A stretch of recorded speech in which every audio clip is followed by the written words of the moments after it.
வணக்கம். நான் சுபவீரபாண்டியன். சென்ற வாரம் மணப்பாறைக்கு அருகில் உள்ள கண்ணுடையான்பட்டி என்னும் ஒரு கிராமத்தில் திமுக கழக பொதுக்கூட்டத்தில் சொற்பொழிவாற்றுவதற்காக சென்றிருந்தேன். முதன்மை சாலையிலிருந்து 4.5 கிலோமீட்டருக்கு உள்ளே இருக்கிறது அந்த சிற்றூர். ஆனாலும் நல்ல ஏற்பாடுகளை அருமையாக செய்திருந்தார்கள். ஆயிரக்கணக்கில் மக்கள் கூடியிருந்தார்கள். அவர்கள் அத்தனை பேரும் அந்த அக்கம்பக்கங்களில் இருக்கிற கிராமங்களைச் சேர்ந்தவர்கள். இந்த மக்களுக்கு புரிகிற மாதிரி நம்மால் பேச முடியுமா என்கிற அச்சம் எனக்குள் இருந்தது. சமாளித்து கொண்டு ஒரு அரை மணி நேரம் பேசினேன். இறுதியாக சொன்னேன், எனக்கு பேச தெரிகிறதோ இல்லையோ, நல்லவைகளை உங்களுக்கு கேட்க தெரிகிறது என்று. அப்போதுதான் கலைஞர் அவர்கள் எழுதியிருந்த ஒரு பழைய கடிதம் நினைவுக்கு வந்தது. 1988 ஆண்டு அக்டோபர் மாதம் 13ஆம் தேதி உடன்பிறப்புக்கு கடிதம் எழுதுகிற போது கலைஞர் எழுதியிருக்கிறார், சில டாக்டர்கள் பட்டணத்தில் தான் இருப்பேன், நான் பட்டிக்காட்டுக்கு போக மாட்டேன் என்பது போல நம்முடைய கழகத்தின் சொற்பொழிவாளர்களும் பட்டணங்களில் மட்டுமே பேசிக் கொண்டிருப்பதும் இலக்கிய கூட்டங்களில் மட்டுமே பேசிக் கொண்டிருப்பதும்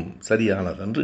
மக்களிடம் போக வேண்டும், கிராமங்களுக்கு போக வேண்டும். அங்குதான் நம் மக்கள் இருக்கிறார்கள். அவர்களிடம் போய் உண்மைகளை எடுத்துரைக்க வேண்டும் என்று எழுதியிருக்கிறார். 37 ஆண்டுகளுக்கு முன்பே கலைஞர் எனக்காக எழுதிய அறிவுரை போல இருந்தது அது.